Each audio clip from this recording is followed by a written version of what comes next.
మావోయిస్టులకు మరో గట్టి ఎదురు దెబ్బ తగిలింది. ఒడిశా కంధమాల్ జిల్లా గుమ్మా అటవీ ప్రాంతంలో ఎన్కౌంటర్ జరిగింది. పోలీసుల కాల్పుల్లో 6 మావోయిస్టులు చనిపోయారు. ఘటనా స్థలంలో భారీగా ఆయుధాలు స్వాధీనం చేసుకున్నారు. మృతుల్లో కీలక నేత గణేష్ ఉయికే ఉన్నట్లు గుర్తించారు. మావోయిస్టు నేత గణేష్ పై 1,10,00,000 రివార్డు ఉంది. గణేష్ ఉయికే నల్గొండ జిల్లా పుల్లెండ్ల వాసి. చనిపోయిన మావోయిస్టులో మరో ఇద్దరిని రాకేష్, అమృతుడుగా గుర్తించారు.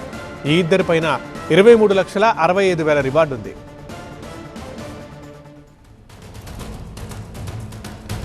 ఒడిశా కంధమాల్ ఎన్కౌంటర్పై స్పందించారు కేంద్ర హోంశాఖ మంత్రి అమిత్ షా. ఒడిశా ఎన్కౌంటర్లో 6 మావోయిస్టులు చనిపోయారని, ఎన్కౌంటర్లో కేంద్ర కమిటీ సభ్యుడు గణేష్ ఊకే హతమయ్యాడని ట్వీట్ చేశారు. 2026 మార్చి 31 నాటికి నక్సలిజాన్ని నిర్మూలిస్తామన్నారు.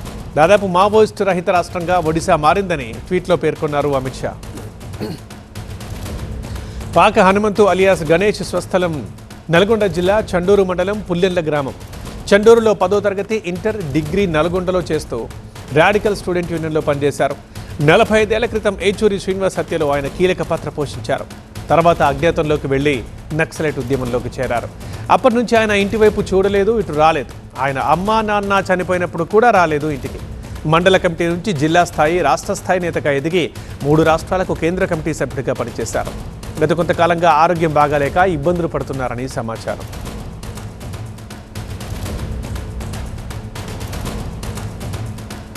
మా బ్యూరో చీఫ్ గోపికృష్ణ మరింత సమాచారం అందిస్తారు. గోపికృష్ణ, ఎన్కౌంటర్కు సంబంధించిన వివరాలేంటి? అమిత్ షా చేసిన ట్వీట్ని ఎలా చూడాలి? సార్, 2026 మార్చి నాటికి నక్సల్ ఫ్రీ కంట్రీగా భారత్ని తీర్చిదిద్దేందుకు ముఖ్యంగా సెంట్రల్ ఫోర్సెస్ యొక్క ఆపరేషన్స్ ప్రధానంగా కొనసాగుతున్నాయి. అందులో భాగంగానే ఒడిశా కంధమాల్ గుమ్మా అడవిలో జరిగిన ఎన్కౌంటర్లో 6 మావోయిస్టులు, అందులో సిపిఐ కమ్యూనిస్ట్ పార్టీకి సంబంధించిన సెంట్రల్ కమిటీ సభ్యుడు గణేష్ ఉయికే కూడా ఉన్నారు. భారీగా ఆయుధాలని స్వాధీనం చేసుకున్నారు. ఇందులో 3 పురుషులు, 3 మహిళలు. సో నిన్న ఈరోజు 2 రోజులు రెక్కి నిర్వహించి అక్కడ మావోయిస్టులు ఉన్నారన్న సమాచారంతో పక్కా ప్లాన్తో అక్కడ వాళ్ళు మాటు వేసి వాళ్ళని ఎన్కౌంటర్ చేయడం జరిగింది. దీనికి సంబంధించి ప్రధానంగా అమిత్ షా కూడా స్పందించారు. ఒడిశా ప్రధానంగా ఈ నక్సల్ రహిత రాష్ట్రానికి సంబంధించి అంచున ఉంది. పూర్తిగా నక్సలిజాన్ని అంతమొందించేందుకు అన్ని రకాల ప్రయత్నాలు చేస్తున్నాం. ఇది ఒక పెద్ద విజయంగా పేర్కొనడం జరిగింది. ఈరోజు స్పెషల్ ఆపరేషన్ గ్రూప్, అలాగే బీఎస్ఎఫ్, సిఆర్పిఎఫ్కి సంబంధించిన బలగాలు ఈ ఆపరేషన్లో పాల్గొనడం జరిగింది. ప్రధానంగా చూసుకున్నట్లయితే గడిచిన కొద్ది రోజులుగా హిడ్మా, అలాగే బసవరాజు, ఇప్పుడు గణేష్ ఉయికే ఈ విధంగా వరుసగా ఇటు మావోయిస్టులో సంబంధించిన కార్యకలాపాలు నిర్వహించే వారిలో ఉన్న టాప్ లీడర్స్ ఎవరైతే ఉన్నారో అందరినీ కూడా భద్రతా బలగాలు మట్టుబెడుతున్న పరిస్థితి. ఈ 2025లోనే సుమారు 280 మంది, ప్రధానంగా ఆంధ్రప్రదేశ్, తెలంగాణ, ఒడిశా, ఛత్తీస్గఢ్, అలాగే మహారాష్ట్ర, ఈ రాష్ట్రాల్లోనే ఎక్కువగా మావోయిస్టు కార్యకలాపాలు అనేవి అధికంగా కొనసాగుతున్నాయి. సో అనేక ఆపరేషన్ కగార్ సహా అనేక ఆపరేషన్స్ని చేపట్టి మావోయిస్టులని అంతం చేస్తున్న పరిస్థితి ఉంది. వాళ్ళ రిహాబిలిటేషన్కి సంబంధించి కూడా అనేక చర్యలు తీసుకుంటున్నారు.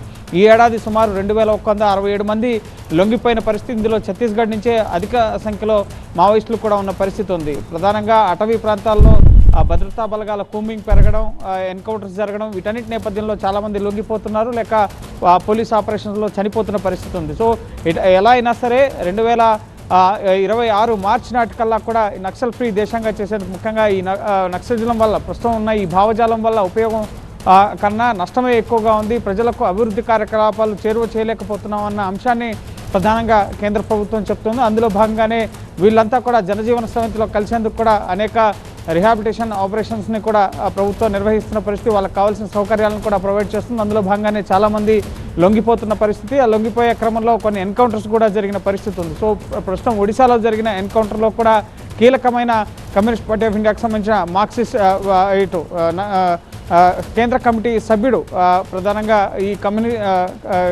ఈ మావోయిస్ట్ పార్టీకి సంబంధించిన కేంద్ర కమిటీ సభ్యుడిని హతమార్చడంతో ప్రస్తుతం ఇంకా చాలామంది లొంగిపోయేందుకు ముందుకు వస్తారని చెప్పి కేంద్రం భావిస్తుంది. ప్రస్తుతం మావోయిస్టులు ఉన్న రాష్ట్రాల్లో ప్రధానంగా యాక్టివ్గా ఉన్న స్టేట్స్ తెలంగాణ, ఛత్తీస్గఢ్, ఆంధ్రప్రదేశ్, అలాగే ఒడిశా, మహారాష్ట్ర, ఈ రాష్ట్రాలు ఉన్నాయి. ఇప్పటికే మధ్యప్రదేశ్లో పూర్తి స్థాయిలో నక్సలిజం అంతమైంది అని చెప్పి మధ్యప్రదేశ్ ప్రకటించుకున్న పరిస్థితి కూడా ఉంది. సో ప్రస్తుతం ఈరోజు జరిగిన ఆపరేషన్స్తో నెక్స్ట్ టార్గెట్ కూడా చాలా చేరువలోనే ఉంది. మరో 3 నెలల్లో మార్చి రాబోతుంది కాబట్టి సో ఆ లోపటి వరకు కూడా ఇంకా చాలామంది మావోయిస్టులు లొంగిపోయే అవకాశం ఉంది, లేక ఇంకా ఆపరేషన్స్ని ముమ్మరం చేసే అవకాశం కూడా కనిపిస్తుంది. అందులో భాగంగానే ఈరోజు కంధమాల్లో జరిగిన ఎన్కౌంటర్లో 6 మావోయిస్టులను హతమార్చడం జరిగింది.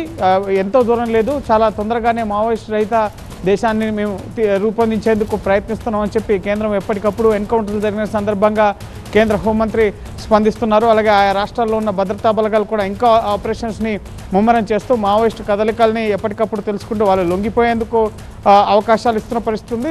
లేదంటే వాళ్ళు కనుక రిటాలియేట్ చేస్తే కనుక ఇటువంటి ఎన్కౌంటర్స్లో హతమవుతున్న పరిస్థితులు కూడా కనిపిస్తుంది. సో ఇప్పటి వరకు ఈ ఏడాది అయితే 280 మందికి పైగా ఎన్కౌంటర్లో హతమయ్యారు. మరో 2167 మంది లొంగిపోయిన పరిస్థితి. సో చూడాలి మరి నెక్స్ట్ ఈ మార్చ్ కల్లా పూర్తి స్థాయిలో మావోయిస్ట్ అందరూ లొంగిపోతారా, లేక ఇంకా ఈ ఆపరేషన్స్ని మరింత ముమ్మరం చేస్తుందా కేంద్ర ప్రభుత్వం అనేది మనం వేచి చూడాల్సి ఉంటుంది. కానీ ఆంధ్రప్రదేశ్, అలాగే తెలంగాణ, ఛత్తీస్గఢ్, ఒడిశా, మహారాష్ట్ర ఈ రాష్ట్రాల్లో మాత్రం మావోయిస్టు కదలికలపైన అలాగే మావోయిస్ట్ నిర్మూలనకు సంబంధించిన ఆపరేషన్స్ అయితే కేంద్ర ప్రభుత్వం ముమ్మరం చేయడం జరిగింది. ఓకే గోపి.